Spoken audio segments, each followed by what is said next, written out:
Hello aspirants, welcome to daily news analysis of the Hindu and Indian Express. Today the date is 15th February, so let's get started. First news is with respect to center calls for talk yet again, but farmers seek positive offers. Uh, now see इसके बारे में हम लोग provision हमने एक दिन discuss किए थे। इनकी 12 डिमांड्स हैं जिनमें से कुछ जेन्युइन है, कुछ शायद गलत भी हैं। उसी के रिस्पेक्ट में डब्ल्यूटीओ की मीटिंग होने वाली है एंड ऑफ दिस मंथ में। राइट, और वहां पे इंडिया यही चाहता है कि ये जो पीस क्लॉज है जो कि 2013 में साइन किया गया था इन बाली समिट, इस पीस क्लॉज का कुछ परमानेंट सॉल्यूशन निकाला जाए अब। क्योंकि ये कंसर्न करता है about India public holding, public stock holding जो हम लोग यूज करते हैं पब्लिक पीडीएस में देने के लिए। ठीक है, जो एमएसपी वगैरह है ये सब हमारी काउंटर होती है। अब देखिए इसमें एक चीज समझिएगा, डेवलपिंग कंट्रीज को अलाउ किया गया है कि आपका जितना भी नेट वैल्यू है आपके एग्रीकल्चर प्रोड्यूस का, उसका 10% आप सब्सिडी दे सकते हो। डेवलप कंट्रीज को कहा गया है कि आप 5% दे सकते हो। और ये सब चल रहा है ऑन द प्राइस ऑफ 1986-87। ठीक है, उस टाइम के प्राइसेस को कंसीडर किया जा रहा है आज तक। तो पहले तो इंडिया इसमें करेक्शन चाहता है कि आप ये जो कैलकुलेशन कर रहे हो ना इसको थोड़ा सा चेंज करो। दूसरा, आप हमें एक पीस क्लॉज जो 2013 में साइन हुआ था उस पर एक परमानेंट सॉल्यूशन दीजिए। अदरवाइज क्या होता है कि इंडिया को कुछ कंट्रीज जैसे ऑस्ट्रेलिया हो गई, ब्राजील हो गए, ये सब डब्ल्यूटीओ में चैलेंज करते रहते हैं इंडिया की स्कीम्स को। इंडिया जब भी कोई स्कीम लाता है इसके लिए तो चैलेंज किया जाता है। इससे रिस्पेक्ट ही आता है आपका blue box subsidy, green box subsidy, amber box subsidy. ठीक है, तो ये पूरा जब मैं आपके साथ डब्ल्यूटीओ डिस्कस करूंगा जो कि अगले 1-2 दिन में कर दूंगा। Actually I am just waiting क्योंकि 23 से 26 ऐसी कुछ डेट है जहां पर ये सबमिट होने वाला है। तो एक बार वो सबमिट हो जाए उसके बाद हम इस इशू को पूरा हॉलिस्टिकली एक सेपरेट वीडियो में समझ लेंगे। ठीक है, डब्ल्यूटीओ की ये सभी सब्सिडीज, पीस क्लॉज और इंडिया की क्या क्या प्रोविजन है। लेकिन मैं आज या फिर कल एमएसपी को लेकर एक मेंस में 450 प्लस सेशन करूंगा आपके साथ। ठीक है, ताकि हम एमएसपी को एक बार पूरा अच्छे से समझ लें और उसके बाद फिर हम अगले सेशन में जब डब्ल्यूटीओ के सारे इशू समझेंगे तो दोनों को लिंक करके आप अच्छे से पूरा इशू समझ जाओगे कि प्रॉब्लम्स है क्या यहाँ पर। ठीक है, आगे चलते हैं। तमिलनाडु ने यहाँ पर दो रेजोल्यूशन पास करें, एक वन नेशन वन इलेक्शन के अगेंस्ट और दूसरा किया गया है अगेंस्ट द डिलिमिटेशन। क्योंकि डिलिमिटेशन होनी है पॉपुलेशन के बेसिस पर और इस वक्त नॉर्थ इंडिया की पॉपुलेशन ज्यादा है जबकि साउथ इंडिया ने अपनी पॉपुलेशन को कंट्रोल किया है। अभी हमारे यहाँ जो नंबर ऑफ सीट्स हैं जहां पर रफली 10 लाख पर सीट ये रिप्रेजेंटेशन दिया जाता है, तो ये है 1971 के बेसिस पर जो पॉपुलेशन थी उस बेसिस पर। अब पॉपुलेशन जो अभी लेटेस्ट आएगी 2026 के बाद जो सेंसस होगा, ठीक है, और क्योंकि 2021 का सेंसस डिले किया है गवर्नमेंट ने कॉन्स्टेंटली, तो ये श्योर है कि 26 के बाद ही होगा अब ये सेशन डिलिमिटेशन, सॉरी सेंसस। और फिर उसी सेंसस पे बेस्ड डिलिमिटेशन एक्सरसाइज होगी एंड पार्लियामेंट की नंबर ऑफ सीट्स फिक्स की जाएंगी और उनकी कॉन्स्टिट्यूंसीज। ना साउथ का कंसर्न ये है कि एक तो हमारी नंबर ऑफ सीट्स कम हो सकती हैं और दूसरा रीजन है सबसे बड़ा, जो हमने पहले भी एक बार डिस्कस किया था, हमने एक टर्म डिस्कस किया था डिग्रेसिव, ये डिग्रेसिव डिलिमिटेशन। ये एक प्रोबेबल सॉल्यूशन दिया था, ये ऑफिसर आईएएस एकेडमी के सर ने एक एडिटोरियल लिखा था, उन्होंने ये वर्ड यूज किया था। काफी अच्छी बात भी थी कि नॉर्थ इंडिया की पॉपुलेशन ज्यादा है ना, तो उनको आप दीजिए 20 लाख पर एक सीट, 20 लाख पॉपुलेशन पर एक सीट लोकसभा में। और साउथ इंडिया क्योंकि उसकी पॉपुलेशन कम है तो उसको दिया जा सकता है 10 लाख पर एक सीट। ठीक है, यानी कि यूनिफॉर्म रखना जरूरी नहीं है थ्रू आउट द इंडिया, क्योंकि नॉर्थ फेल हुआ है पॉपुलेशन कंट्रोल मेजर में, साउथ नहीं हुआ है। तो उसके लिए आप साउथ को पनिश नहीं कर सकते कि आपने अच्छा काम किया है तो आपकी नंबर ऑफ सीट्स कम हो जाएंगी। अगर नंबर ऑफ सीट्स कम हो जाएंगी तो फिर जिस पॉलिटिकल पार्टी का नॉर्थ इंडिया में अच्छा कमांड होगा वही लोकसभा पे अपनी गवर्नमेंट बनाएगी हमेशा। ठीक है, वहीं से प्राइम मिनिस्टर आएंगे हमेशा, तो ये गलत होगा। तो रिमेंबर दिस वर्ड डिग्रेसिव डिलिमिटेशन, ये एक अच्छा सॉल्यूशन है। नेक्स्ट यहाँ पर कांग्रेस के जो भी हैं ये अजय माकन, ठीक है, इनको नॉमिनेट किया गया है कर्नाटका से। अब देखिए ये अटल बिहारी सरकार ने बहुत गलत किया था कि पहले देयर वाज अ रिक्वायरमेंट कि आपको उसी एरिया में वोटर होना जरूरी है, उसी स्टेट में। लेकिन ये चीज उन्होंने हटा दी। इवन डॉक्टर मनमोहन सिंह जो थे वो भी असम की किसी कॉन्स्टिट्युएंसी से नॉमिनेट होकर आते थे। ठीक है? अब राज्यसभा का काम क्या है, मैं इसको थोड़ा सा मिटा देता हूं।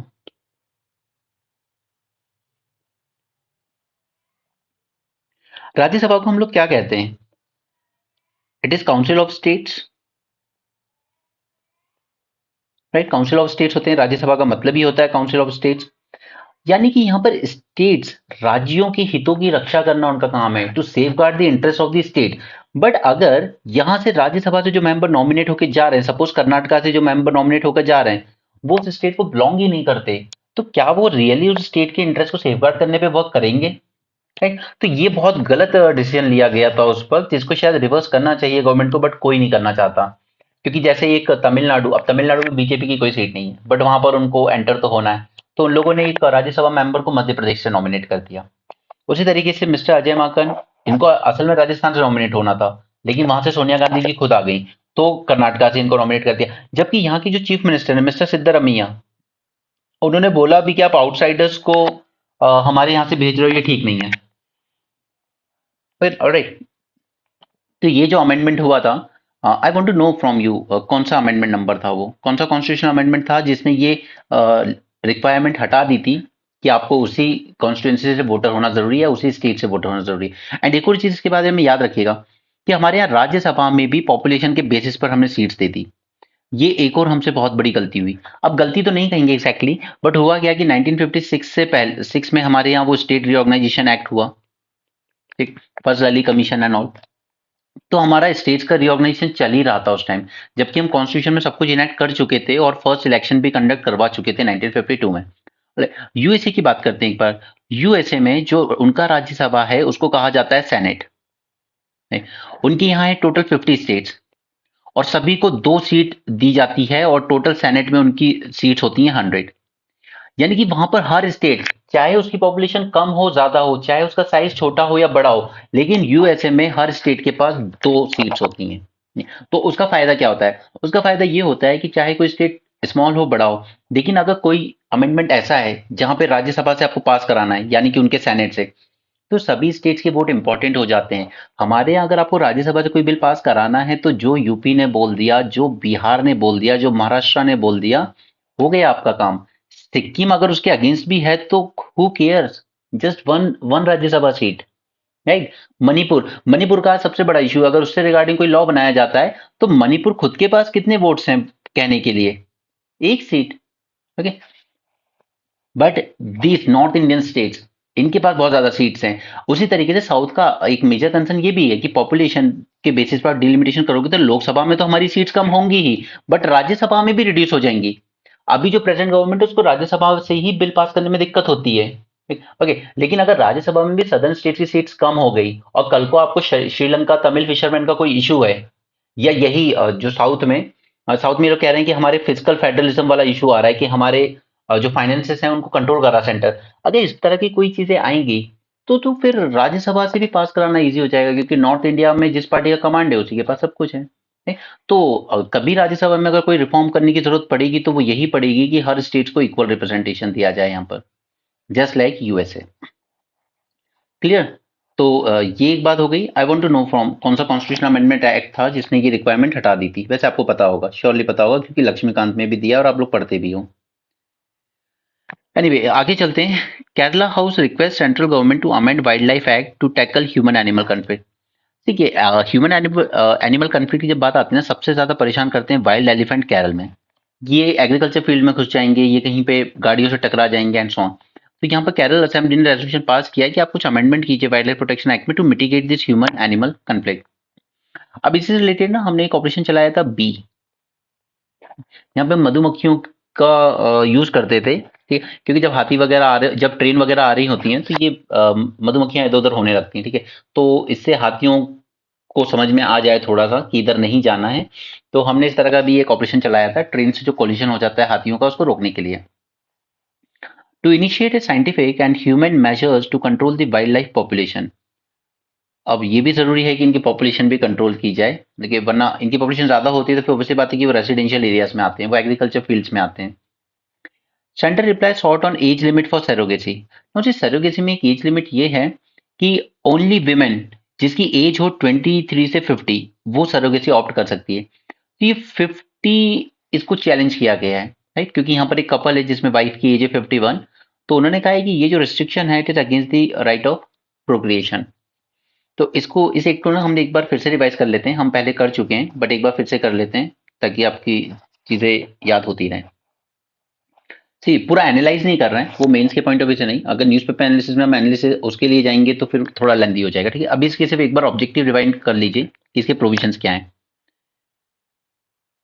सी यहाँ पर इसको रेगुलेट करने के लिए लाया गया था, क्योंकि सरोगेसी को क्या है, कई बार एक्सप्लॉइट किया जाता है। एक्सप्लॉइट किया जाता है कि जो पुअर वीमेंस वगैरह होती हैं उनको पैसे देकर कि आप सरोगेट बन जाइए और आपको इतने पैसे मिलेंगे।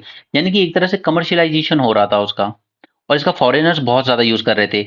लेकिन इसको गवर्नमेंट ने सीरियसली तब लिया जब एक जापानीज कपल था, उसने बच्चा कर लिया। बाद में उन दोनों के बीच में कुछ लड़ाई हो गई, डिवोर्स की नौबत आ गई, तो फिर लोगों ने बच्चा लेने से मना कर दिया। तो अब बात आई कि सैरोगेट मदर तो उस बच्चे को रखेगी नहीं, राइट। तो फिर इस बच्चे का क्या किया जाए और इसको क्या राइट्स दिए जाएंगे, क्योंकि उसकी सिटीजनशिप तो जापानीज होनी चाहिए थी ना, जिस तरीके से वो फॉरेन कपल से उसको कमीशन किया था। तो तब जाकर गवर्नमेंट ने सोचा कि हमें शायद इसको रेगुलेट करने की जरूरत है। फर्स्ट थिंग यहाँ पे डिफाइन किया गया सरोगेसी है क्या। यानी कि एक आप रेंट पे लेते हो वुमेन का वोम, राइट, और बच्चा होने के बाद आप उसको हैंड ओवर कर देते हो। तो यहाँ पर प्रमोट किया गया एल्ट्रुइस्टिक सरोगेसी को। एल्ट्रुइस्टिक मतलब जहां पर कोई भी पैसे इन्वॉल्व ना हो, लाइक कोई फैमिली रिलेटिव्स में ही, कि एक लेडी को अगर बच्चा नहीं हो पा रहा है, एक कपल को नहीं हो पा रहा, तो उन्हीं की फैमिली रिलेटिव्स में से कोई एक सरोगेट बनने को तैयार हो जाए, दैट इज कॉल्ड एल्ट्रुइस्टिक। कोई भी कमर्शियल डीलिंग या पैसे इसमें इन्वॉल्व नहीं होने चाहिए। तो this act allows altruistic surrogacy where only medical expenses and insurance coverage is provided by the couple to the surrogate mother during pregnancy। okay? सिर्फ आप मेडिकल एक्सपेंसेस बियर करोगे सरोगेट के, और उसको एक इंश्योरेंस कवर प्रोवाइड कर सकते हो इनकेस अगर जरूरत पड़े ऐसी तो, ठीक। इसके अलावा और कोई पैसे का लेन देन नहीं होना चाहिए।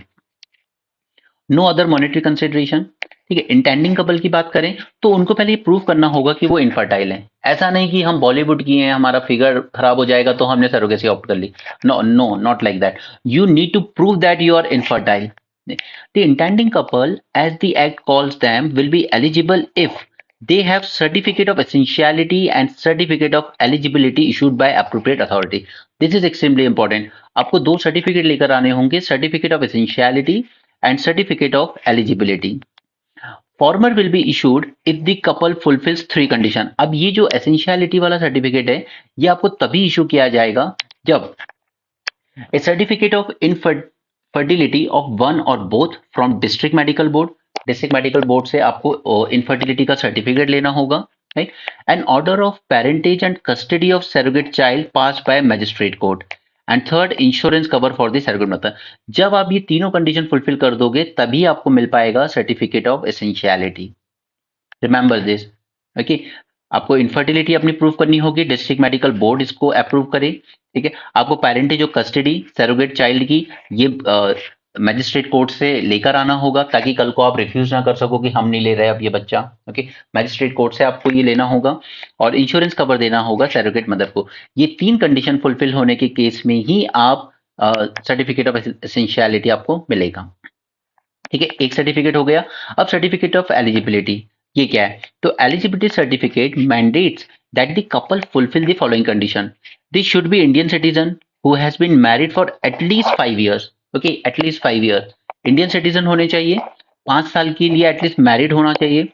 Female must be between age group of 23 to 50 and male 26 to 50 year और 55। और यही चैलेंज किया गया है जो न्यूज हमने अभी देखी उसमें, ठीक है, कि ये 50 ईयर वुमेन की लिमिट क्यों लगाई गई है। सपोज कोई वुमेन अगर 60 ईयर्स की भी है, ठीक है। अब कोशिश मानिए एक केस में कि किसी कई बार एक्सीडेंट में बच्चे की अगर डेथ हो गई, ठीक, और मदर ऑलरेडी अपनी मेनोपॉज क्रॉस कर चुकी है, सपोज शी इज 55 और इवन 60 या और भी ज्यादा हो। बट अगर अब वो चाहते हैं कि लाइफ में लोनलीनेस है, हम एक बच्चा करना चाहते हैं थ्रू सरोगेसी, और एल्ट्रुइस्टिक ही कर रहे हैं, ठीक है। एल्ट्रुइस्टिक यानी कि अपनी ही किसी रिलेटिव या फैमिली मेंबर के थ्रू कर रहे हैं, तो फिर उसको अलाउ ना करने का क्या रीजन बनता है यहाँ पर, राइट। वो कोई कमर्शियल डील नहीं हो रही, ठीक है, इंडियन सिटीजन भी है वो। तो फिर ये जो एज लिमिट है इसको चैलेंज किया गया है कोर्ट में, आई थिंक सही चैलेंज किया गया है, ओके। क्योंकि आजकल आपकी जो अच्छी मेडिकल फैसिलिटीज हैं, आजकल लोगों की एज लिमिट बढ़ रही है, 80-85 तक लोग जी रहे हैं। तो अगर 55 में वो सैरोगेसी के थ्रू मदर बनना चाहती है वापस, तो उसमें कुछ गलत नहीं है। And they should not have any surviving child, this is the third condition. Biological भी नहीं होना चाहिए और अडॉप्टेड भी नहीं होना चाहिए, और ना ही सरोगेट होना चाहिए।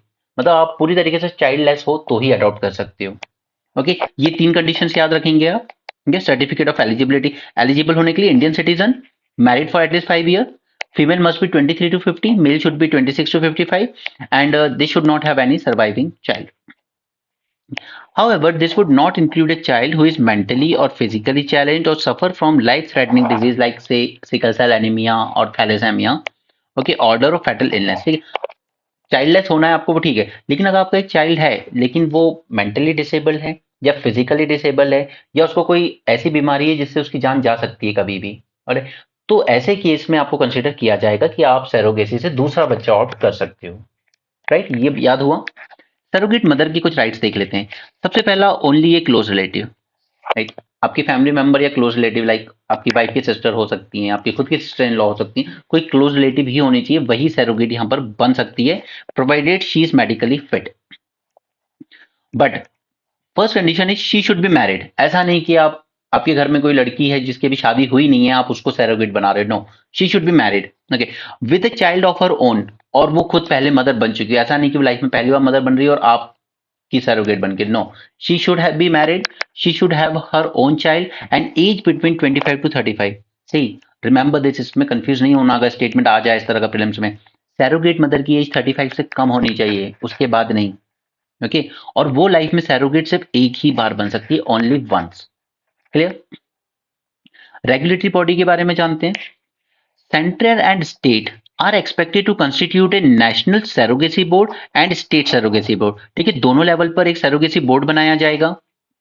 ये एनफोर्स करेगी standards for surrogacy clinics. Clinics किस तरह के होंगे, इन्वेस्टिगेटिंग ब्रीचेस, अगर कहीं पे किसी ने लॉ को वायलेट किया, and recommending the modifications. Further, surrogacy clinics need to apply for registration within 60 days, क्योंकि अभी तक क्या था, ये सब चीजें कमर्शियलाइज हो रही थी ना, तो स्पेशली राजस्थान जैसे कुछ राजस्थान के कुछ बैकवर्ड इलाकों में। Okay, आपने मिमी मिमी मूवी देखी होगी ना, कृति सैनन वाली, उसमें वैसे ही कुछ दिखाया गया है। ठीक, फॉरेन कपल्स आते हैं कमर्शियलाइज, और ये लोग एकदम अनरजिस्टर्ड ऐसे क्लिनिक्स में जाते हैं जो चोरी छुपे चल रहे हैं, गवर्नमेंट से रजिस्टर नहीं है, और ये क्लिनिक्स अब भी चलेंगे, इस एक्ट के आने के बाद भी चलेंगे। लूपहोल, जैसे सेक्स एक्शन अबॉर्शन हमारे यहाँ इलीगल है, राइट, बट उसके बाद भी ऐसे कई क्लिनिक्स हैं जो unregistered unregulated under the ground चल रहे हैं, तो ये आगे भी चलेंगे, सैरोगेसी में भी चलेंगे, कि पॉवर्टी इतनी है कंट्री में।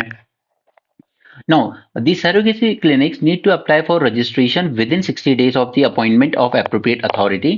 Offenses. Offenses under the Act include commercial surrogacy, selling of embryo, exploiting, abandoning a surrogate child. ये सब offense माने जाएंगे अब. These may invite up to 10 years of imprisonment and fine up to rupees 10 lakh.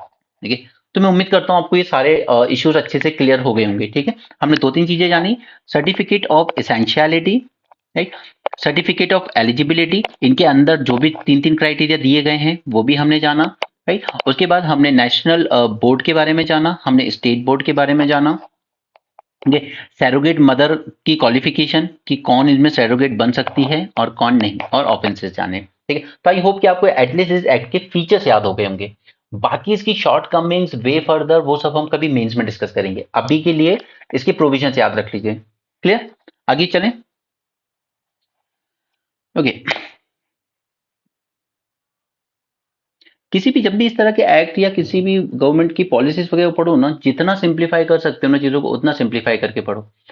कभी भी magazine से copy paste करके मत पढ़ना कि जितना दिया है वर्ड टू वर्ड रीड कर लो। वर्ड टू वर्ड रीड करोगे ना, दिमाग पे अनड्यू प्रेशर डाल लोगे।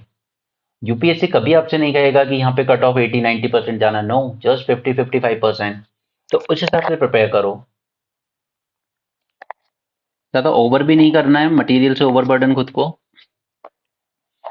यहाँ पे कुछ सिविल सर्विस ऑर्गेनाइजेशंस हैं, जैसे एनजीओस वगैरह, उनका कहना है कि गवर्नमेंट एक बार फिर से फ्री मूवमेंट रिजीम को कंसीडर करे। ये जो 16 किलोमीटर वाली है, ठीक है, हम डिस्कस कर चुके हैं म्यांमार इशू में, राइट, इसको कंसीडर करने को कहा गया है, क्योंकि ये कहीं ना कहीं इनके एथनिक टाइज को अफेक्ट करेगा। But at the same time they should also understand कि इस वक्त म्यांमार में जो सिचुएशन है, मैंने आपको बताया था अराउंड 30,000 म्यांमारीज इस वक्त इंडिया में आके रह रहे हैं, ओके, और मोस्टली मिजोरम में। A coordination body of 5 NGOs in Mizoram has requested center to reconsider decision to scrap the FMR across 1643 kilometre. अब देखिए म्यांमार की बॉर्डर का ये जो है ना 1643, ये इतना ज्यादा आ चुका है न्यूज में कि आपसे पूछा जा सकता है कि थोड़ा अरेंज कर दीजिए कौन सी कंट्री के साथ हम कितनी बॉर्डर शेयर करते हैं, राइट? तो उसको ध्यान रखिएगा। सबसे ज़्यादा हम लोग करते हैं बांग्लादेश के साथ, ठीक? उसके बाद आती है म्यांमार, ओके, उसके बाद आता है आपका Pakistan, then comes the China.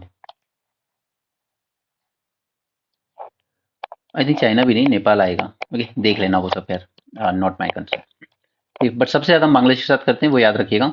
16 kilometre with in each country without any visa, ठीक है। हम लोग अलाउ करते हैं उनके सिटीजन को 72 आवर्स रहना, वो हमारे सिटीजन को अलाउ करते हैं 24 आवर्स रहना।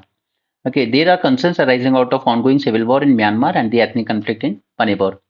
Now remember this, we are a signatory of UN Declaration on Rights of Indigenous People 2007. Okay, remember this, we are signatory of this UN Declaration on Rights of Indigenous People.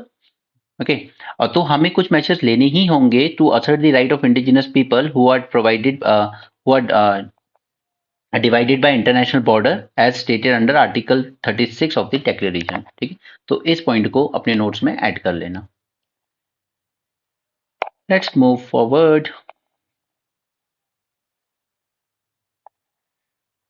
ये सब वही बात है कि जो तमिलनाडु के governor ने किया है ना, उसी के रिस्पेक्ट में बोला गया है कि सीरियसली ये जो प्रेसिडेंशियल एड्रेस या गवर्नर एड्रेस है, इसको हटा देना चाहिए, इसका कोई मतलब नहीं है।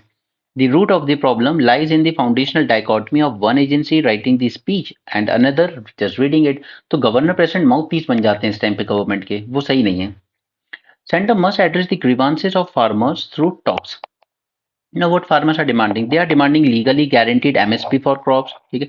तो ये दे पाना बहुत मुश्किल है ड्यू टू WTO नॉर्म्स, ठीक है। और इसलिए इन लोगों ने एक कंडीशन ये भी रखी कि गवर्नमेंट WTO से बाहर निकल जाए, और अगर बाहर नहीं निकलना तो एटलीस्ट एग्रीकल्चर वाले इश्यूज अलग कर दो वहां से। डेट वेवर दिया जाए सभी फार्मर्स को, उन पे जो भी लोन है। Cancellation of international agreements impacting the agriculture sector, okay, जो भी हमने फ्री ट्रेड एग्रीमेंट वगैरह साइन किए हैं दूसरी कंट्री के साथ। And A minimum pension of 5,000 for farmers and agriculture labourers.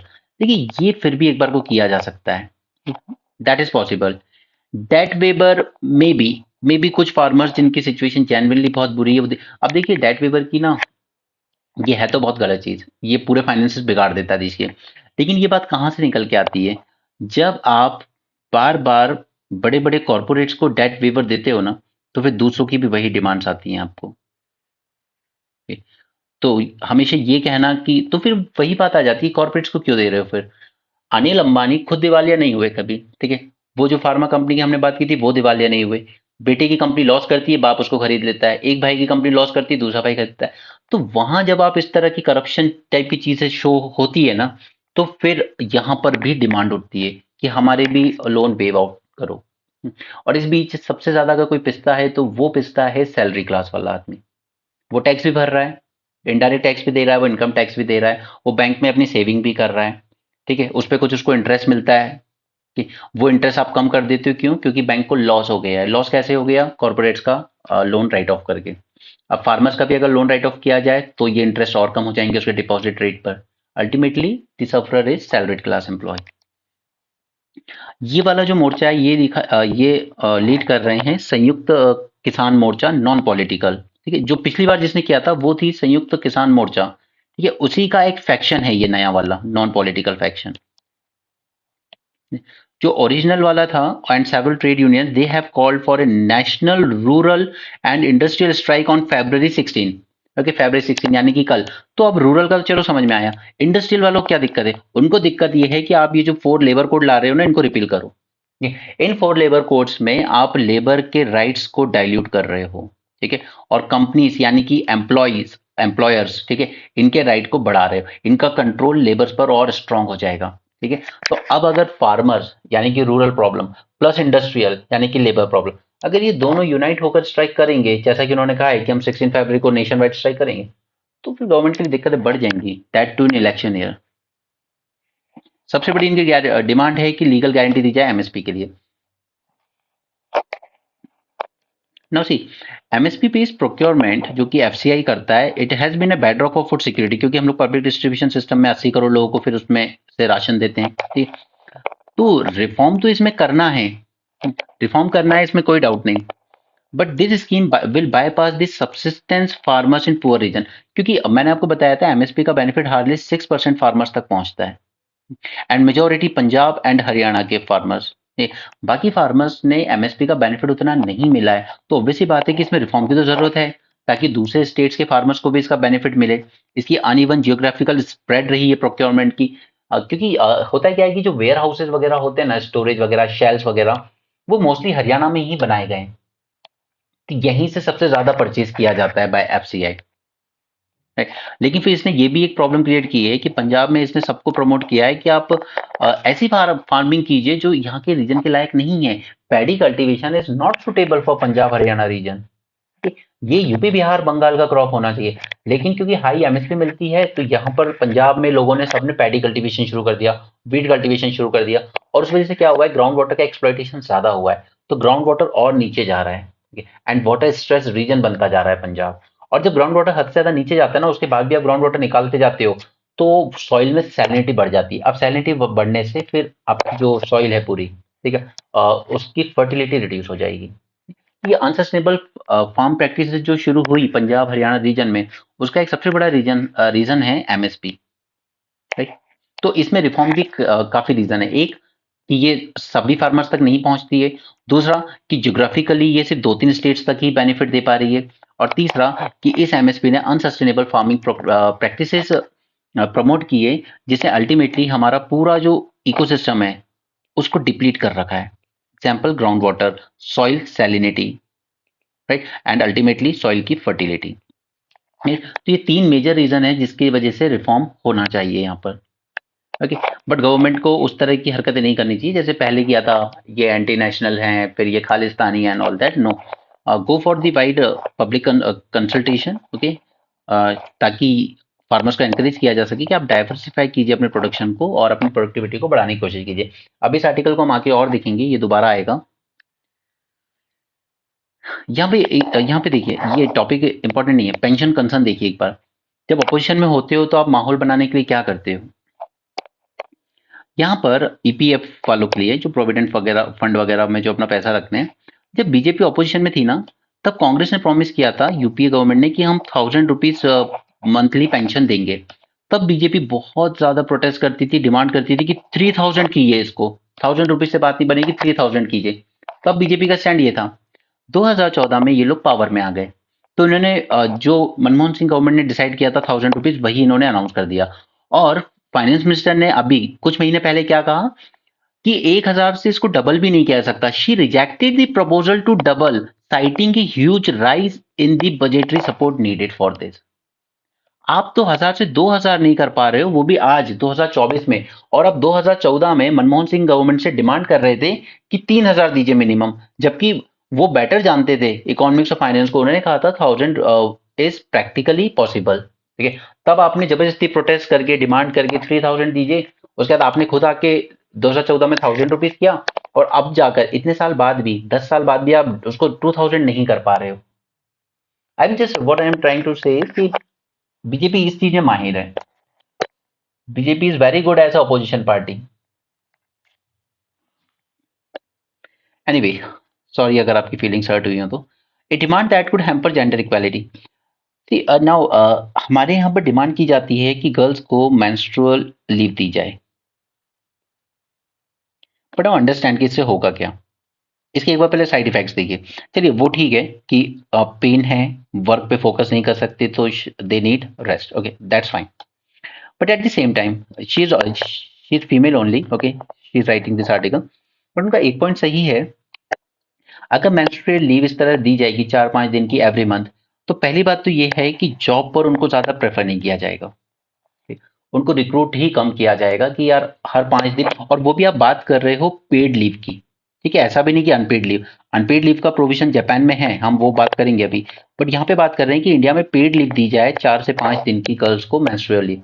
तो फर्स्ट थिंग इज तो कि आपका रिक्रूटमेंट ही कम हो जाएगा। प्राइवेट कंपनीज खासकर वो प्रेफर नहीं करेंगी, वो सोचेंगे मेल एम्प्लॉइज को ही हायर करना हमारे लिए ज्यादा बेटर है।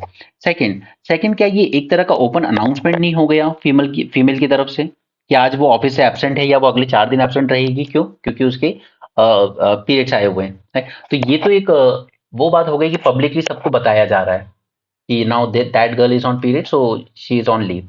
राइट। तो ये 2 पॉइंट इन्होंने रेज़ करे और सबसे बड़ा रीज़न जो पर्सनली आई फ़ील कि हाँ, ये ज़रूर होगा कि प्राइवेट एम्प्लॉयर ज़्यादा वुमेन को हायर करना पसंद नहीं करेंगे अगर उसको उसको पे भी करना पड़ेगा, ठीक है? प्राइवेट का हमेशा मोटिव रहता है प्रॉफ़िट, उसको पे भी करना पड़ेगा सामने वाली लड़की को, जो भी उसके यहाँ जॉब कर रही है और उसके बाद वो एब्सेंट भी रहेगी 4 से 5 दिन एवरी मंथ। सो ऑब्वियस सी बात है कि वो प्रेफ़र करेगा हायरिंग के टाइम कि मेल एम्प्लॉइज़ को ज़्यादा हायर करें। World Economic Forum Global Gender Gap Report 2021 says the gender global gap has widened. ये गैप और बढ़ रहा है कम होने की बजाय। Women earn 84 cents for every dollar that a man makes. तो यहाँ पर एक तो वेज गैप की बात आ गई। अब हो सकता है कि एम्प्लॉय हायर भी कर रहा हो विमेन एम्प्लॉय को, बट उसके बाद भी वो ये कहे कि मैं आपको सैलरी कम दूंगा as compare to male counterpart. क्यों? क्योंकि आप बीच में 5 दिन एब्सेंट भी रहेंगी, मुझे तो आपको उसके भी पे करने पड़ेंगे, तो मैं आपको शुरू से ही कम सैलरी पे हायर करूंगा। The participation of women in the labor force is significantly lower than that of men, and even fewer women hold the leadership position like private company में board of directors। ठीक है, board of directors में कितनी women होंगी? Right, वो matter करता है। If one adds mandatory paid leave for periods to this, it would end up further dissuading companies from hiring the women. So this is one point. Next, तो next कि अगर इस तरह का स्पेशल कुछ प्रोविजन दे दिया जाता है तो it will validate the social stigma around menstruation. कि अभी भी कई जगहों पर तो ये एक तरीके से टैबू की तरह ही ट्रीट किया जाता है। National family health survey report highlighted how approximately 50% of women between age 15 to 24 in India continue to rely on use of cloth for menstrual protection. Now see this, ये NHFS की report है कि 50% of women in India they rely on use of cloth. Now, experts caution that reusing a cloth can increase the risk of contracting multiple infections, and there is insufficient awareness, and this is still a social taboo, especially in village areas. Okay. So, those argue in favor of paid leave, those who argue in favor of paid leave, okay, उनका ये कहना है कि इससे awareness आएगी, it will create some subject awareness.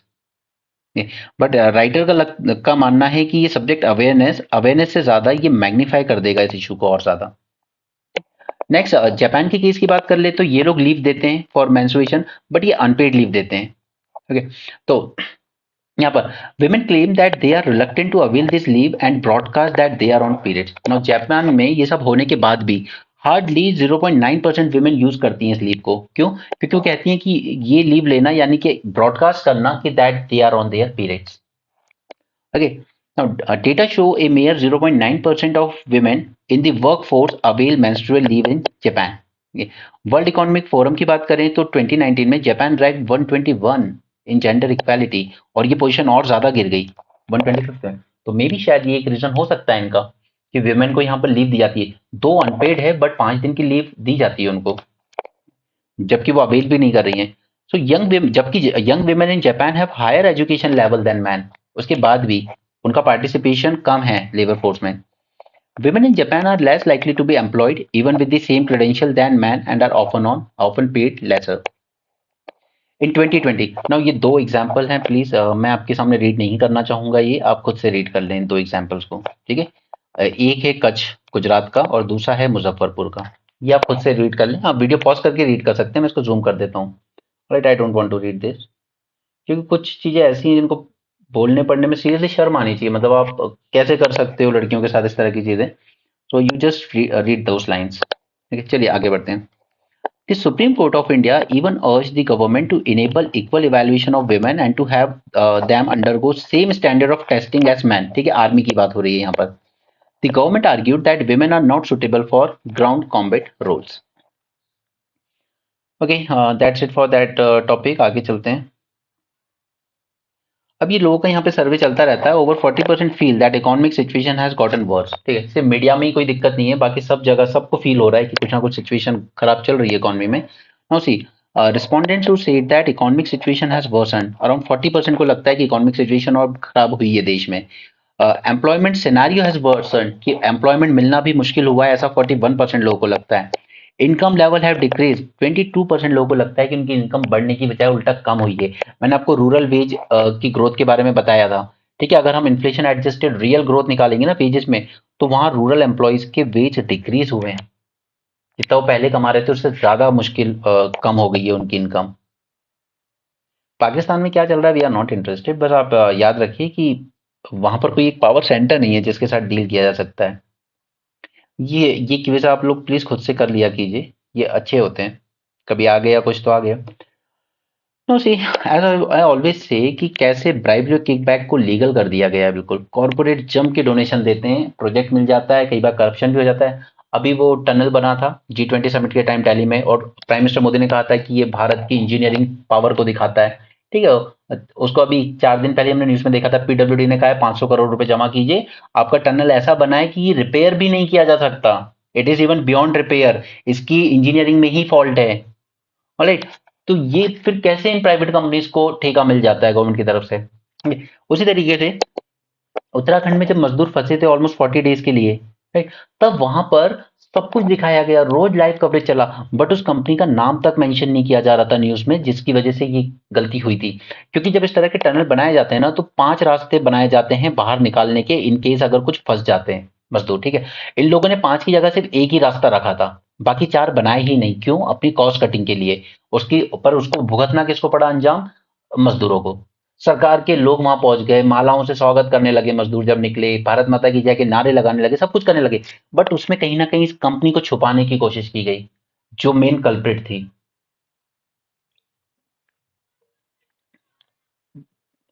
उसी तरह से गुजरात में एक मोरबी ब्रिज गिरा था।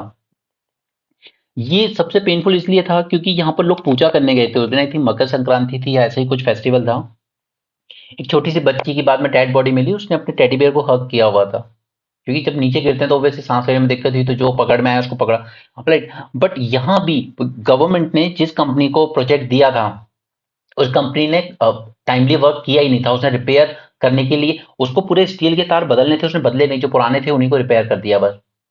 ठीक है, उस कंपनी के आगे से FIR दर्ज हुई, बट कंपनी के मालिक का नाम नहीं आया, सिर्फ उस कंपनी के 2 एम्प्लॉइज को बलि का बकरा बना दिया गया, और अब वो मैटर भी ठंडा हो गया। तो ये सब तभी होता है जब पीछे से बैक एंड से कॉर्पोरेट से आपको फंडिंग मिलती रहे। And see 90% of the corporate donation BJP को गए हैं। ये बोलता है बिजनेस एंड पॉलिटिशियन नेक्सस। और ये पहली बार नहीं है, इंदिरा गांधी के टाइम पे बहुत हाई था। अगर धीरू भाई अंबानी वो बने जो वो बन पाए, तो उसमें उनकी जो पर्सनल बॉन्डिंग थी इंदिरा गांधी जी के साथ और कांग्रेस गवर्नमेंट के साथ, उसका बहुत बड़ा रोल है। उसी तरह उस टाइम पर हरियाणा में कांग्रेस गवर्नमेंट हुआ करती थी, I don't remember who was the chief minister. उन्होंने संजय गांधी को ऑटोमोबाइल प्लांट डालने के लिए फ्री में जमीन दे दी थी। राइट, तो this is not the first time, but ये एक डेमोक्रेसी के लिए अच्छा नहीं है। और जब एक ही पार्टी 90% डोनेशन ले जाएगी, तो कहाँ के फ्री एंड फेयर इलेक्शन हो जाएंगे। Lal Bahadur Shastri grandson leave Congress and join BJP. David, Supreme Court to pronounce verdict on electoral bond scheme today. Oh, I am really looking forward to this. क्या निकल के आता है, because these electoral bond they are total fraud. But I don't think कि कोई भी court इसमें कुछ कर पाएगा. But I expect at least कि वो इतना तो कहें कि राइट टू इंफॉर्मेशन के थ्रू पब्लिक को ये जानने का राइट है कि उनकी चुनी हुई पॉलिटिकल पार्टी को फंडिंग कहाँ से आ रही है। राइट, क्योंकि इसने पूरे एनोनिमस बना दिए हैं डोनेशंस को। The scheme violate the citizens' right to information about the funding of political parties. So let's see क्या जजमेंट निकल के आता है। अब्रॉड स्टडी करने में स्मॉलर सिटीज के बच्चों का कंट्रीब्यूशन ज्यादा बढ़ रहा है, specially from Tier 2 and Tier 3 cities. Okay, favourite destination में जर्मनी एंड फ्रांस आगे आ रहे हैं, पहले ऑस्ट्रेलिया, कनाडा, न्यूजीलैंड, UK ज्यादा आते थे। No more adjournment letters in after notice bail case. Judiciary में सबसे ज्यादा केसेस पेंडिंग होने का अगर एक कोई रीजन है तो वो है adjournment. Court is adjourn for the day, और फिर तारीख पे तारीख चलती रहती है। तो यहाँ पे सुप्रीम कोर्ट ने कहा है कि this adjournment denounce as a major factor for pendency delay in court hearings and a money drainer for litigants. तो ये सुप्रीम कोर्ट ने एक सर्कुलर इशू किया है, उसमें उसने कहा है कि we will not entertain letters of adjournment from lawyers in bail and anticipatory bail cases. ठीक है, अब ऑब्वियस बात है कि लॉयर्स को हमेशा फायदा इसी पे होता है कि केस लंबा चले, तो यहाँ पे लॉयर्स का जो ग्रुप होगा वो प्रोटेस्ट भी करेगा अब इसके against. Letter of adjournment are last minute requests by parties for postponement of cases listed. The request should contain the specific reason for seeking adjournment and the number of postponement should sought earlier in the case कि आपने इससे पहले कितनी बार adjournment मांगा है इस case में. Okay. The circular said the party or council can only circulate an adjournment letter only once in the case. The court would not allow consecutive adjournment. Obviously बात है फिर यहाँ पर advocates on record association and Supreme Court bar association they have registered their protest against this law. करना ही था उनको तो. Abu Dhabi first stone temple alright यहाँ पे ये इनॉग्रेट हुआ है, लेकिन इसके बारे में आपको कुछ खास बातें बताता हूँ. आर्किटेक्चर वगैरह मत पढ़ना, कोई नहीं पूछेगा. बट इसके लिए इस मंदिर की लैंड डोनेट किया एक मुस्लिम ने, राइट. इस मंदिर के आर्किटेक्ट हैं एक कैथोलिक क्रिश्चियन. इस मंदिर को बनाने के लिए जो प्रोजेक्ट मैनेजर थे वो हैं एक सिख, एक जिन्होंने इसका फाउंडेशन लेट डाउन किया, ठीक है, फाउंडेशनल डिजाइन किया जिन्होंने इसका, वो हैं एक बुद्धिस्ट. जिस कंपनी ने इसका पूरा कंस्ट्रक्शन किया है वो कंपनी है it is owned by Parsi group, right. और इस कंपनी में जो डायरेक्टर हैं वो हैं एक जैन. ओके, तो ये दिखाता है कि रिलीजन लड़ाई का मैटर है ही नहीं, ठीक है. सिर्फ इलेक्शन, अभी मोदी जी ने यहाँ पे बड़ी बड़ी बातें की हैं, बट अभी इलेक्शन में आप देख लीजिएगा कि यहाँ पे किस किस तरह की बातें फिर से कही जाएंगी, right. The land was donated bye Muslim, the architect was a Sikh, the architect was a Catholic, okay, and the manager was a Sikh. The foundational designer was a Buddhist. The construction company was from Parsi group, and the director of the company is a Jain. Okay, ये दिखाता है कि religion is not कोई लड़ाई का matter है ही नहीं religion. Ukraine says it forces destroyed Russian warship in Black Sea. तो ये ब्लैक सी में चलता रहता है इनकी लड़ाई आपस में. ये ड्रोन अटैक काफी यूज हुए हैं दोनों के. ब्लैक सी के बारे में मैंने आपको काफी चीजें इंपॉर्टेंट बताई हैं, ओके, भूलना नहीं. उससे क्वेश्चन 100% आएगा. I can guarantee you. Sea of Azov है सबसे पहले, राइट. उसके बाद कर्च स्ट्रेट से आप गुजरेंगे, ब्लैक सी में पहुंचेंगे, राइट.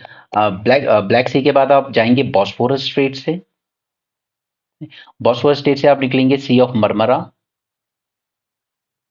सी ऑफ मरमरा से आप जाएंगे डार्डेनल स्ट्रेट में, और डार्डेनल स्ट्रेट से आप जाएंगे फिर एजियन सी में, जो कि पार्ट है मेडिटेरियन सी का.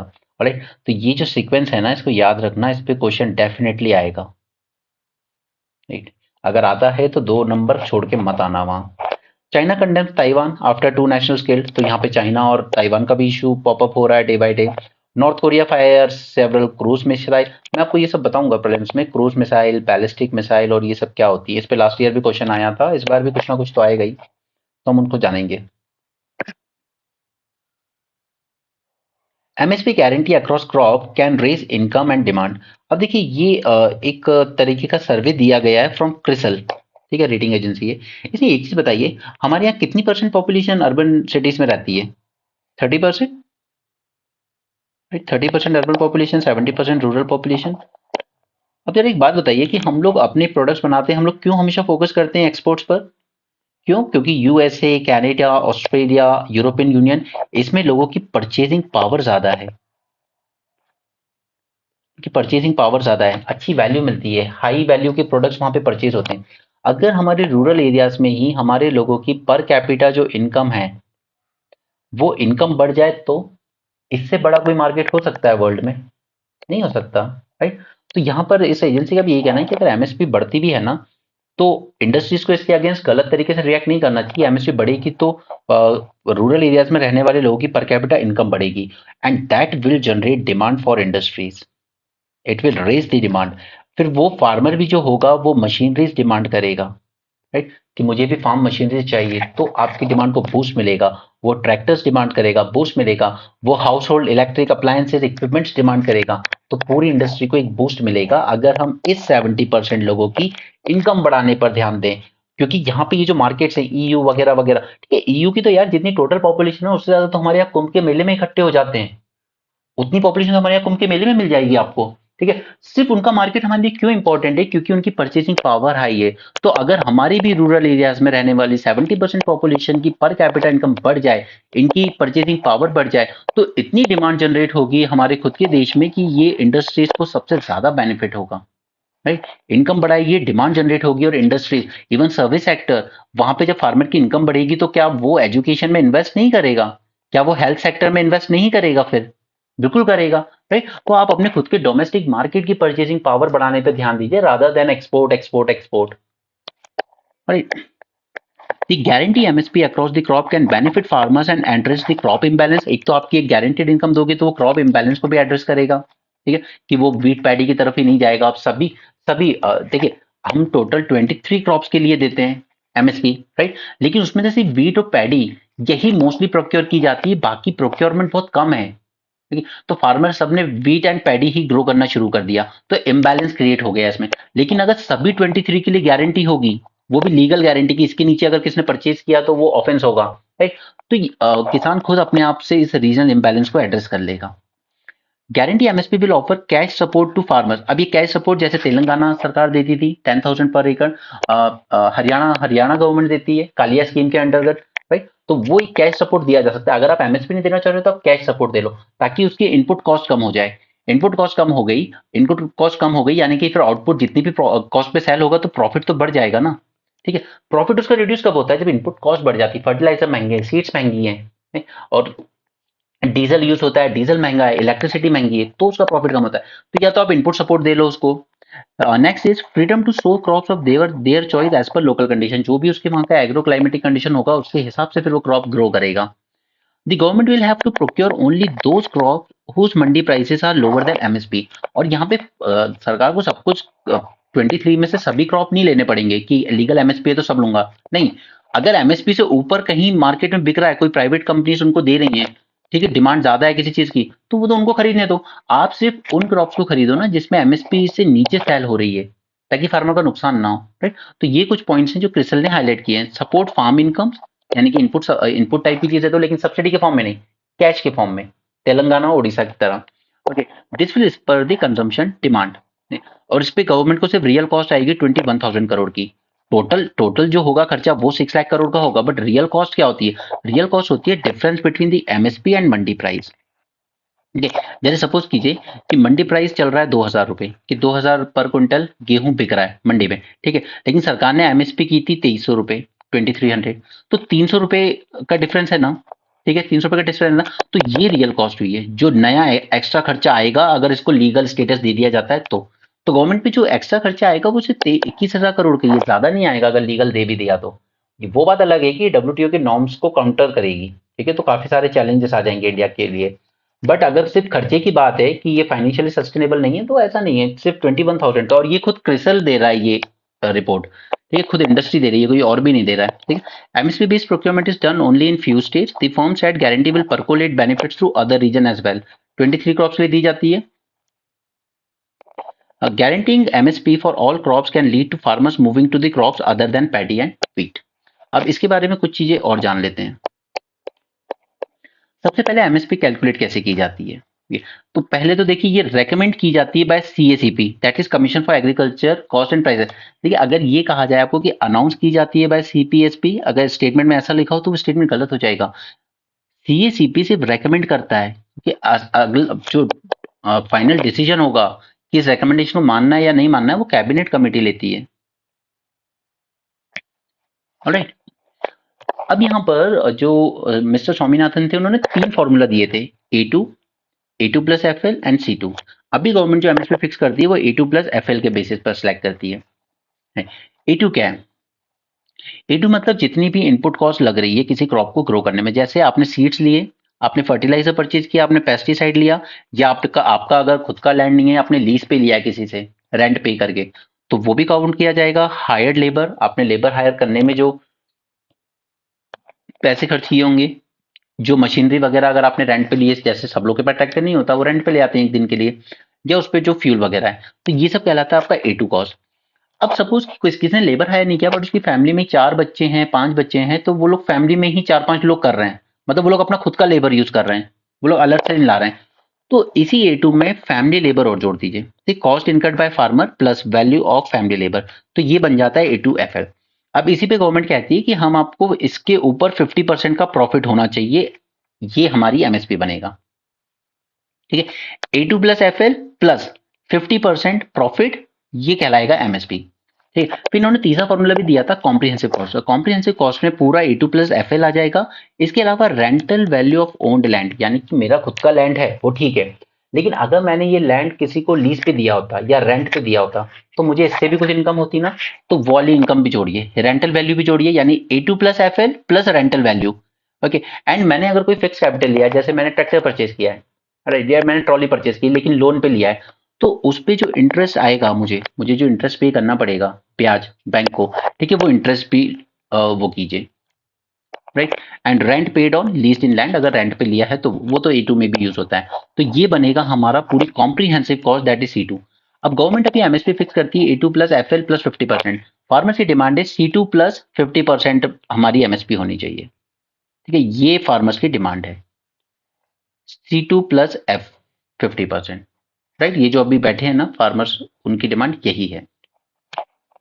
नाउ, तो फिर इस पे क्या करें, इसका कोई सॉल्यूशन है? तो यहाँ पे देखिए, मैं पूरा डिस्कस नहीं कर रहा हूँ ये आर्टिकल आपके साथ, सॉरी ये पूरा टॉपिक डिस्कस नहीं कर रहा हूँ, मैं आपको ये बता रहा हूँ कि एक वे फॉरवर्ड इसमें हमारे पास निकल के आ सकता है, और वो है कि हम लोग एक बैलेंस एग्रीकल्चर प्राइसिंग पॉलिसी ले सकते हैं। ठीक है, मतलब एक ट्रांजिशन लेकर आना चाहिए गवर्नमेंट को। तो वो कैसे हो सकता है?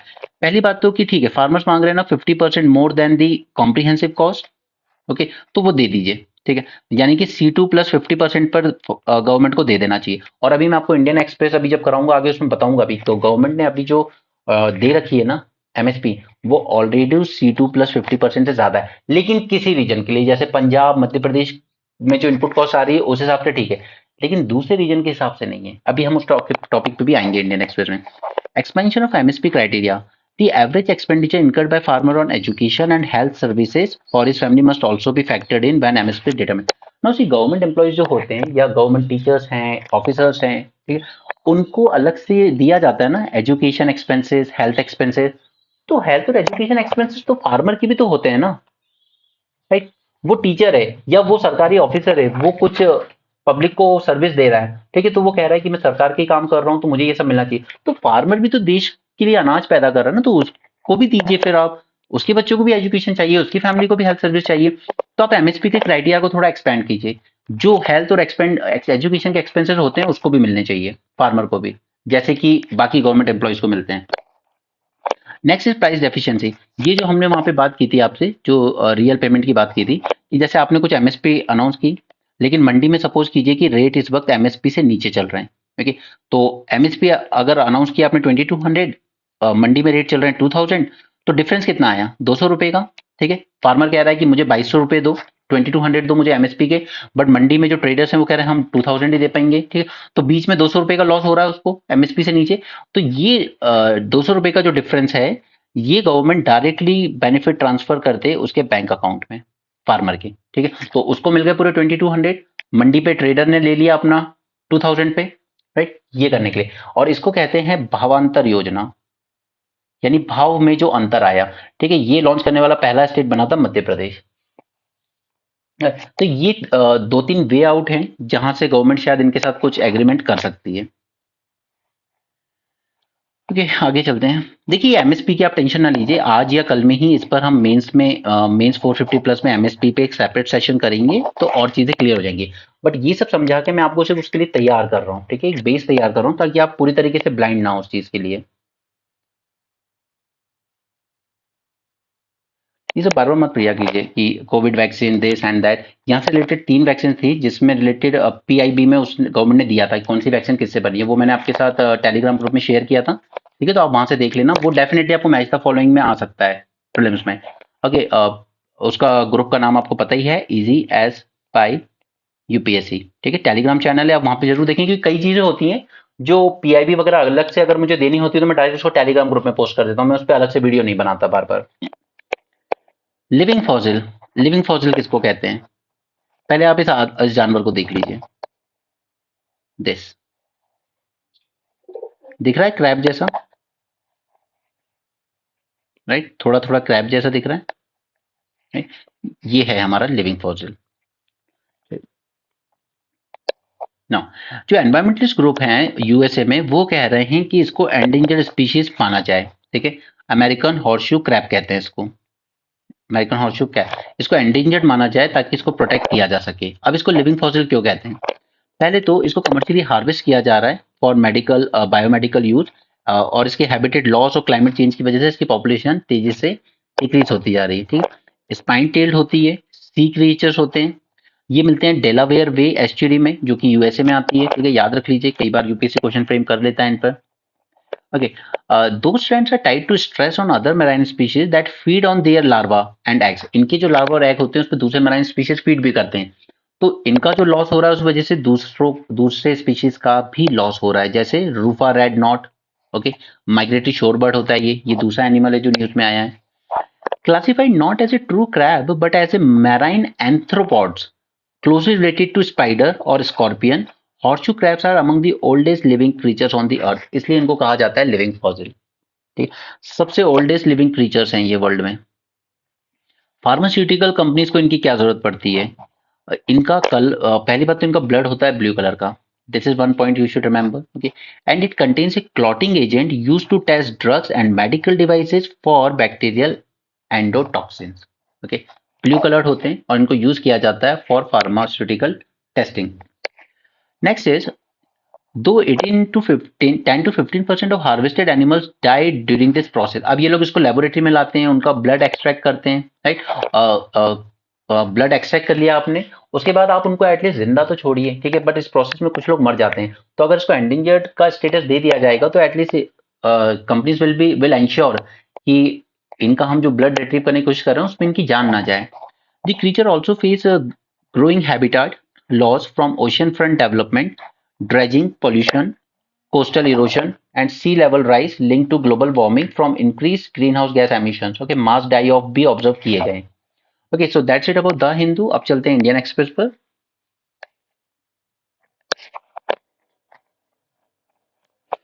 Okay, आबू धाबी टेम्पल की बात हमने कर ली है, ठीक है, great example of religious tolerance in UAE, और यूएई से रिलेटेड हमने सारे एस्पेक्ट्स ऑलरेडी मेंस 450 में कवर कर लिए हैं। चाइना, ठीक, चाइना ने क्या किया था, यहाँ पर लोहित वैली में हमारी बॉर्डर के पास यहाँ, ठीक, और तवांग में भी यहाँ बिल्कुल बॉर्डर रीजन पर कुछ विलेजेस बना दिए थे अपने बहुत तेजी से। अब उसमें उसने लोगों को सेटल करना शुरू कर दिया। अब हमें ये नहीं पता है कि जिन लोगों को सेटल कर रहा है वो सिविलियंस हैं या मिलिट्री हैं। Right. The Chinese nationals have started occupying several of their model Xiaokang border defense villages across India's northeastern border. Okay, that it has been building since 2019. It is built on its side of the LAC across from Lohit Valley and Tawang sector in Arunachal Pradesh. Okay, around 628 well of villages बनाए हैं इसने। Dual use infrastructure use किया है, civilian as well as military purpose दोनों के लिए use काम आएगा वो उसके। यहाँ पर रेसलिंग फेडरेशन जिसको सस्पेंड कर दिया गया था टेम्पररी, उसको फिर से रिवाइव कर दिया गया है। एंड जो ब्रिजभूषण सिंह के बेटे थे वो उत्तर प्रदेश रेसलिंग एसोसिएशन के चेयरमैन बन गए हैं फिर से, और जो संजय सिंह इनके क्लोज एड थे ब्रिजभूषण के, वो वापस से आपके इंडियन रेसलिंग फेडरेशन के चेयरमैन बन जाएंगे, प्रेसिडेंट। तो कुछ नहीं बदला है, फिर से वही प्रोटेस्ट पे बैठेंगे wrestlers. Now, it is not known if the occupants are civilians or military personnel. And China is also improving their connectivity through passes, constructing road and bridge and their model villages. China has also been constructing infrastructure including border villages in Bhutanese territories, not just India but also Bhutani territory में भी ये लोग अपना infrastructure improve कर रहे हैं। हमने भी लॉन्च किया था वाइब्रेंट विलेज प्रोग्राम, जहाँ पे हमने कहा था कि हम लोग डेवलप करेंगे 663 border village into modern village with all amenities in the first phase में। हमने पायलट प्रोजेक्ट भी लॉन्च किया 17 विलेजेस में around. Also in Arunachal we are building 3 major highways at different stages of construction, ताकि तेजी से फोर्सेस को मोबिलाइज किया जा सके जरूरत पड़ने पर।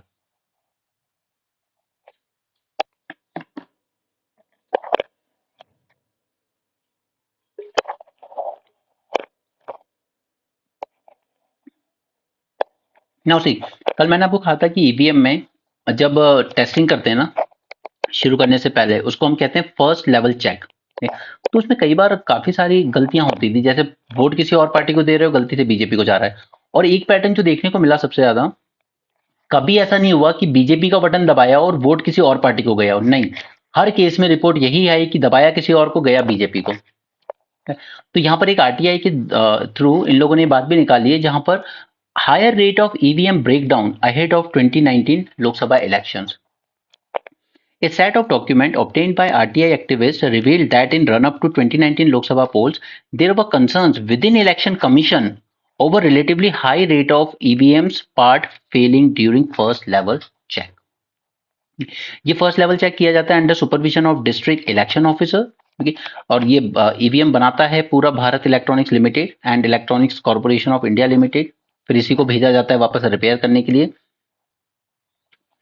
Rejection rate of up to 5%. ठीक है, बैलेट यूनिट से अगर 5% का रिजेक्शन होता है कंट्रोल यूनिट में या वीवीपैट में तो वो एक्सेप्टेबल है. बट यहां पर रिपोर्ट किया गया कि rejection rate were as high as 30%. Similarly जब इसके बारे में पूछा गया ना तो बीएल ना ईसीआईएल वालों ने रिस्पॉन्ड किया और ना ही इलेक्शन कमीशन ने डायरेक्टली कोई रिप्लाई दिया. उसने बस जो क्वेश्चन उनसे पूछे गए ना, उसने कहा कि मैंने अपने फ्रीक्वेंटली आस्क्ड क्वेश्चन में अपडेट कर दिया वेबसाइट पे, आप वहां से देख लें. उसी तरीके से कांग्रेस ने भी जब मिलने का समय मांगा था जयराम रमेश जी ने इलेक्शन कमीशन से, तो उन्होंने कहा था आपके क्वेश्चन हमने फ्रीक्वेंटली आस्क्ड क्वेश्चन में डाल दिए वेबसाइट पे, वहां से जवाब देख लेना. ठीक है, हम मिल नहीं सकते. ठीक है, ये क्लियरली दिखाता है कि कुछ प्रॉब्लम है. और अगर आप रवीश कुमार की रिपोर्ट को ट्रस्ट करेंगे ना, तो उन्होंने ये भी बताया था कि बीजेपी से जुड़े लोग कैसे बीएल के बोर्ड ऑफ डायरेक्टर में भी बैठे हुए हैं. तो ईवीएम पे जो कंसर्न रेज किए गए हैं वो पूरी तरीके से बेकार नहीं है. Supreme court to deliver verdict on poll bonds today, वो हमने देख लिया था. सी वीट एमएसपी की बात की गई यहाँ पे. It exceed farmers production cost plus 50% demand, ये डेटा बोलता है. पहले हम लोग ये देखेंगे कि आखिर ये रिपोर्ट पब्लिश किसने की है. तो इन्होंने यहाँ पे नाम दिया नहीं है शायद, क्योंकि कभी भी पढ़ने से पहले ये देखना चाहिए. सीएसीपी नहीं दिए तो अब वो गवर्नमेंट के अंडर में है तो क्या ट्रस्ट करोगे. एनीवे, वीट की बात करते हैं. सी फर्स्ट थिंग, इंडिया में जो प्रॉब्लम है कि हमारी जो पर हेक्टेयर यील्ड है वो बहुत पुअर है. यूएसए चाइना के कंपैरिजन में देखेंगे तो बहुत ही ज्यादा पुअर है. और अगर बेस्ट प्रोड्यूसिंग स्टेट पंजाब के कंटेक्स्ट में भी देखेंगे तो भी काफी पुअर है. सी पंजाब में yield quintal per hectare Punjab की देखिए ऑलमोस्ट 50 है, हरियाणा की भी 48 है, बट मध्य प्रदेश की 39 हो जाती है आते आते. ठीक है, बिहार की 29 हो जाती है. ठीक है, छत्तीसगढ़, गुजरात, वेस्ट बंगाल, यानी कि कहीं ना कहीं हमें अपनी यील्ड, जिसको हम कहते हैं कितने क्विंटल पर हेक्टेयर हमने ग्रो किया है, ठीक है, उसको इंप्रूव करने की जरूरत है. That is one thing. दूसरा, अगर A2 प्लस FL के थ्रू हम कॉस्ट देखें या C2 के थ्रू देखें तो दोनों में फर्क कितना आ जाता है. मैंने बता ही दिया था आपको कैसे कैलकुलेट करते हैं इनको, क्या क्या ऐड होता है. तो हम पंजाब का एग्जाम्पल लेते हैं. पंजाब में इनपुट कॉस्ट अगर हम देखेंगे, क्योंकि सब्सिडी वगैरह वहां ज्यादा मिलती है, वाटर सप्लाई फ्री है, इलेक्ट्रिसिटी सप्लाई फ्री है पंजाब में फार्मर्स को, तो उनकी A2 प्लस FL कॉस्ट आती है 832 और C2 कॉम्प्रीहेंसिव कॉस्ट निकल के आती है 1503.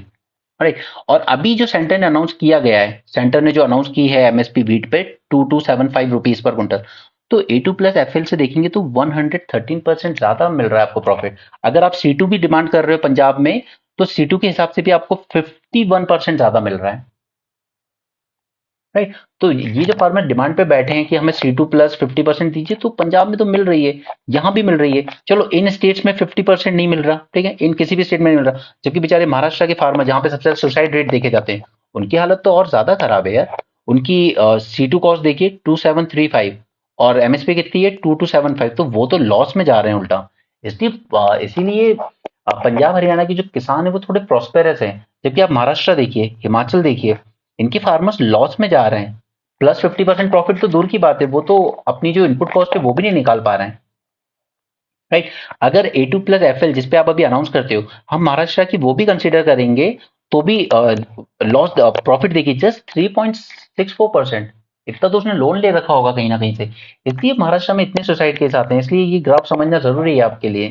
राइट, तो अब आपको एक बात समझ में आई. चलिए महाराष्ट्र का देखें 25 और पंजाब की देखें 50 यील्ड, तो महाराष्ट्र के लिए एक सॉल्यूशन क्या निकल के आता है, यील्ड बढ़ाना, पर हेक्टेयर आपकी जो प्रोडक्टिविटी है उसको बढ़ाना. अब इसको बढ़ाने के लिए दो तीन ही तरीके हैं. फर्स्ट, पहले तो वाटर अवेलेबिलिटी इंप्रूव की जाए. अब महाराष्ट्र के साथ प्रॉब्लम ये है कि जो मराठवाड़ा रीजन है, विदर्भ रीजन है, इसमें वाटर अवेलेबिलिटी उतनी ज्यादा नहीं है. तो पहले तो वाटर अवेलेबिलिटी बढ़ानी होगी आपको, तब जाकर आप उस यील्ड को बढ़ा सकते हो. पंजाब में वाटर अवेलेबिलिटी काफी थी, ठीक है, अब तो खैर डिक्रीज होते होते काफी नीचे आ गई है, बट वाटर एबिलिटी की कभी इतनी दिक्कत ही नहीं रही, क्योंकि ग्रीन रेवोल्यूशन लॉन्च किया गया, कैनाल्स वगैरह वहां बहुत बनाए गए, राइट। तो फर्स्ट सॉल्यूशन तो है कि हमें यील्ड बढ़ानी होगी, और दूसरा सॉल्यूशन है कि इनकम सपोर्ट देना होगा वहां के फार्मर्स को, महाराष्ट्र के। ठीक है, हमने देखा था एक दिन और न्यूज में 2 लाख 3 लाख के लोन के लिए बच्चों ने सुसाइड किया, बच्चे ही कहेंगे, 23 साल के थे, कोई 25-26 के थे, दे कमिटेड सुसाइड उस लोन की वजह से। तो वो इनपुट कॉस्ट सपोर्ट आपको देना चाहिए, जैसे तेलंगाना सरकार दे, तेलंगाना में भी सुसाइड रेट बहुत हाई होते हैं अगर ये इनपुट कॉस्ट नहीं दी जाती, क्योंकि वो भी थोड़ा सा वाटरशेड रीजन में ही आता है, राइट। लेकिन वहां की जो भी गवर्नमेंट थी इससे पहले, तेलुगु कौन सी पार्टी थी, I don't remember, okay. Okay, तो तेलंगाना गवर्नमेंट ने इनपुट कॉस्ट दी, उड़ीसा गवर्नमेंट ने इनपुट कॉस्ट दी, महाराष्ट्र सरकार को देनी चाहिए थी, लेकिन नहीं, वो सरकार गिराने और बनाने में ही लगे हैं। सब पार्टी पे पहले एलिगेशन लगाए, ये भी करप्ट है, वो भी करप्ट है, बाद में वो बीजेपी में आ गए तो उनके सारे केस बंद हो गए। ओके, तो इन चीजों में पैसा खर्च करने की बजाय, पार्टियों को गिराने में और दूसरों को अपनी तरफ लाने में पैसे खर्च करने की बजाय, वहां के फार्मर्स को इनपुट सपोर्ट की जरूरत है, ताकि सुसाइड रेट रुक सके। In at least 2 big states, specially Punjab and Haryana, just a second, what happened? Okay. In Punjab and Haryana, farmer will receive a price higher than what they been demanding, C2 plus 50। ठीक है, इससे तो ज्यादा ही मिल रहा है पंजाब और मध्य प्रदेश में। Okay, the paid out cost plus imputed value of family labour plus rental value of own land and interest on fix capital, यही बनता है हमारा C2। अभी शुरू में हमने देख लिया था, ठीक। तो ये इशू मैंने आपको भाई समझा दिया है, क्या बनता है A2 प्लस FL, क्या बनता है A2, ये सब मैंने आपको वहां समझा दिया है। One of the reason for higher return in Punjab is due to higher yield. Okay, this is important. जैसे पैडी ईल्ड की बात करें, वहां पे तो ऑलमोस्ट 70 क्विंटल पर हेक्टेयर है पैडी की बात, ठीक है, जबकि कंट्री का एवरेज कितना है, जस्ट 43। तो हमें ईल्ड बढ़ाने पर ध्यान देना चाहिए, और वो आएगा थोड़ा रिसर्च एंड डेवलपमेंट से, बेटर क्वालिटी के सीड्स बना के। ठीक है। पंजाब पंजाब प्रोड्यूस करता है 15% of countries total wheat production, and it rank third after UP and Madhya Pradesh in wheat production, Punjab. Okay, याद रखिएगा। ये अर्थ ऑब्जर्वेशन सैटेलाइट होती हैं इनसैट ग्रुप की, ठीक है। तो यहाँ पर एक और लॉन्च की गई है, कोई ऐसा कुछ ज्यादा जानने वाली चीजें नहीं, वही सब करेगा। It will track the cyclone, monsoon system, thunderstorms and other natural disaster. INSAT 3D shall further the observation of atmosphere, land, ocean वगैरह वगैरह। ये नथिंग न्यू। साइमल्टेनियस सिलेक्शन, तो एनके सिंह का कहना है कि नहीं नहीं, ये बहुत अच्छी चीज है, इससे ग्रोथ बढ़ेगी देश में। बट सी, मैं आपको एक नया पॉइंट देना चाहूंगा, साइमल्टेनियस सिलेक्शन का इम्पैक्ट हमारी फॉरेन पॉलिसी पर भी पड़ता है। जैसे वेस्ट एशिया ने क्या कहा कि अब इंडिया पॉलिटिकल कैपिटल इन्वेस्ट करता है वेस्ट एशिया में। पहले 1981 में इंदिरा जी गई थी, उसके बाद अब मोदी जी गए, 31 ईयर तक कोई प्राइम मिनिस्टर वहां गया भी नहीं। ये फॉरेन पॉलिसी में इम्पैक्ट इसलिए पड़ता है कि हर साल तो कहीं ना कहीं इलेक्शन में बिजी है हमारे लोग, राइट। पहले के प्राइम मिनिस्टर तो चलो स्टेट लेवल के इलेक्शन में इतना इंटरेस्ट नहीं लेते थे till time of Manmohan Singh, पर जब से मोदी जी आए, स्टेट इलेक्शन में भी पूरी नेशनल लेवल की मशीनरी लग जाती है, राइट। पूरे cabinet minister including the prime minister, home minister, वो सब लग जाते हैं स्टेट के इलेक्शन पे, और स्टेट में इलेक्शन हर साल हो रहे हैं। तो ये कहीं ना कहीं हमारी फॉरेन पॉलिसी पर भी इम्पैक्ट करता है, राइट। तो मेक श्योर जब आप साइमल्टेनियस इलेक्शन पे कोई पॉइंट लिखें ना, तो उसमें इसको फॉरेन पॉलिसी से जरूर रिलेट करना, that will look quite impressive. Geopolitical scenario, maritime threat will be focus this year. तो यहाँ पर मैं आपको बताऊंगा, एक्सरसाइज मिलान हो रही है, ठीक है। 51 कंट्रीज इसमें पार्टिसिपेट कर रही हैं। Missile drone attack merchant ship पर जो हो रहा है रेड सी में, उसके बारे में कंसर्न है पूरा ग्लोबल। हमारे 2 एयरक्राफ्ट कैरियर है, विक्रांत एंड विक्रमादित्य, राइट। तो एक्सरसाइज मिलान को याद रखिएगा, 51 कंट्रीज में पार्टिसिपेट करती हैं। ये एमएसपी की बात है, तो ऑलरेडी हम काफी कर चुके हैं, ठीक है। मैंने सारे पॉइंट्स आपको बता दिए हैं इसमें। बाकी मैं आपको उसमें मेंस 450 प्लस में 1-2 दिन में, आज या कल आपको लेक्चर मिल जाएगा एमएसपी पे सेपरेटली। फार्मर प्रोटेस्ट की बात है, वो सेम बात ही कह रहे हैं कि पुरानी वाली गलती मत करना कि लोगों को एंटी नेशनल कहना शुरू कर दो, मीडिया में उनकी वो सब खराब कर दो। ये राकेश सिन्हा है, ये बीजेपी से ही एमपी है, तो इन्होंने ये जो टेम्पल बनाया अबू धाबी में, यूएई में, ठीक है, उसी को लेकर अच्छी अच्छी बातें की हैं, बट कुछ बातें हम नोट कर सकते हैं यहाँ से। Secularism does not just mean togetherness with peace and harmony. It also involves respecting each other's views. So that is one thing जो कि बीजेपी वालों को खुद सीखने की जरूरत है. India does not have a history of discrimination based on religion. Parsis and Jews were respectively 1 lakh and 1 lakh and 24,000 in 1931 census, ठीक है। इतनी माइनॉरिटी थी दोनों, पारसी एंड ज्यूज, उसके बाद भी हमने इसको अच्छे से ये लोग हमारे यहाँ रहे हैं पीसफुली। एंड आप याद कीजिए, हमने एक और प्लान भी चलाया, क्योंकि पारसी की पॉपुलेशन डिक्रीज हो रही है, तो हमने उनके लिए एक प्रोग्राम लॉन्च किया, जियो पारसी। गोल क्या था कि इनकी पॉपुलेशन को ड्विंडल होने से रोका जाए, इनकी पॉपुलेशन बढ़ाई जाए, राइट। तो हम लोग रिलीजन को उस वे में देखते हैं। मुस्लिम पॉपुलेशन जो 9% थी 1951 में, वो बढ़ के 14% हो गई 2011 सेंसस तक। Religion plays a vital role in shaping foreign policy. Obviously, Buddhism originated in India, but China used it to mobilize Buddhist countries. Uh, Less than 1% of Buddhist tourists come to India. ठीक है, जबकि Buddhism India से originate हुआ, यहाँ दुनिया भर के Buddhist लोगों को आना चाहिए, लेकिन हमने कभी रिलीजन का अपनी फॉरेन पॉलिसी में या टूरिज्म में यूज किया ही नहीं। अब जाके हमने एक बुद्धिस्ट सर्किट बनाया है, राइट, बुद्धिस्ट सर्किट हमने क्रिएट किया है। ठीक है, नेपाल गए थे प्रधानमंत्री, भूटान जाते हैं तो आजकल वहां पे विजिट करते हैं बुद्धिस्ट टेम्पल में, राइट। हमने एक सर्किट बनाया है, Buddhist destination from Kaushambi in Uttar Pradesh saw a huge rise in tourism. This is the strength of soft power in foreign policy. Okay, this was the point. Use it as philosophical and cultural legacy to reach people. Neoliberalism जो western वाले impose करते हैं, has unsettled families. क्यों? क्योंकि आजकल सब जगह joint family का सिस्टम ब्रेक डाउन हो रहा है, लोग न्यूक्लियर फैमिली की तरफ जा रहे हैं, तो ये सब न्यूलिबरलिज्म से ही आया है। Unsettled families, communities, traditions, and religions. Hinduism teaching grounded in realism can help save humanity from dry materialism. यहाँ पर ट्रंप ने जब कहा था कि मैं रशिया को कहूंगा तुम्हें जो करना है, whatever hell you want to do with European countries do, because they are not paying me for NATO expenses. तो बाइडेन ने उसी को काउंटर किया है कि NATO is a sacred commitment for US, Trump look it as a burden. Trump थोड़ा अलग ही टाइप का आदमी है। India faces WTO pressure on farm subsidies. ठीक है, तो हम इस पे जल्दी लेक्चर करेंगे, बस एक बार ये सबमिट हो जाए इनका, जो ऑर्गेनाइज होने वाला है 26 से 29 फरवरी। ठीक है, तब हम इस इशू को डब्ल्यूटीओ के कंटेक्स्ट से पूरा समझेंगे। राइट, यहाँ से आपको प्रीलिम्स में एक टर्म देखने को मिलेगा, केन्स ग्रुप, इसको ध्यान से पढ़ लीजिएगा। ठीक है, ये कंप्राइज करता है ऑस्ट्रेलिया, ब्राजील, कनाडा और कुछ और भी मेंबर्स हैं। They claim that India's public stock holding program is highly subsidized and the farm support that India gives distorting global food prices and hurting food security of other countries. Okay, ये Keynes group आपको prelim से मिल सकता है, जैसे कि पहले एक बार WTI question पूछा गया था सीधे। okay? बहुत स्ट्रेट फॉरवर्ड क्वेश्चन था, और उसी तरह के क्वेश्चन यहाँ से आएंगे आपको केन्स ग्रुप। ऐसे ही एक पेरिस क्लब पूछा गया था प्रीलिम्स में, तो ये केन्स ग्रुप याद रखेंगे आप। While India's per farmer subsidy is abysmally low. पर फार्मर सब्सिडी क्यों? क्योंकि हमारे हाई पॉपुलेशन डिपेंडेंट है ना एग्रीकल्चर पे, 46% से ज्यादा। तो जब हम कितनी भी सब्सिडी दे रहे हैं, लेकिन जब वो इतनी सारी पॉपुलेशन में बांटी जाएगी तो पर फार्मर सब्सिडी हमारी बहुत कम आती है compare to what US offer. And WTO does not consider subsidy on per farmer basis, thereby it is heavily loaded against developing countries. Developing countries में ज्यादा पॉपुलेशन एग्रीकल्चर पे डिपेंड होगी, वो फैक्ट है। ठीक है, क्योंकि अभी डेवलप नहीं है उतनी ज्यादा। यूएस में हार्डली 3% लोग फार्मिंग पे डेवलप है, ठीक है, जस्ट 3% फार्मर्स है वहां। तो वो अगर हमसे कम सब्सिडी भी देगा ना, तो भी पर फार्मर बहुत सब्सिडी मिलेगी उनको। हम अगर ज्यादा भी दे रहे हैं ना, तो पर फार्मर हमें बहुत कम मिल रही है। तो इंडिया इस पॉइंट को रेज करना चाहता है पहले तो। दूसरा, Cairns group is trying to get India to dismantle the MSP scheme और रिड्यूस इट्स स्कोप। एक तरफ फार्मर प्रोटेस्ट पे बैठे हैं कि एमएसपी को लीगल बैकिंग दो, दूसरी तरफ केन्स ग्रुप चाहता है डब्ल्यूटीओ में कि आप बंद करो एमएसपी देना।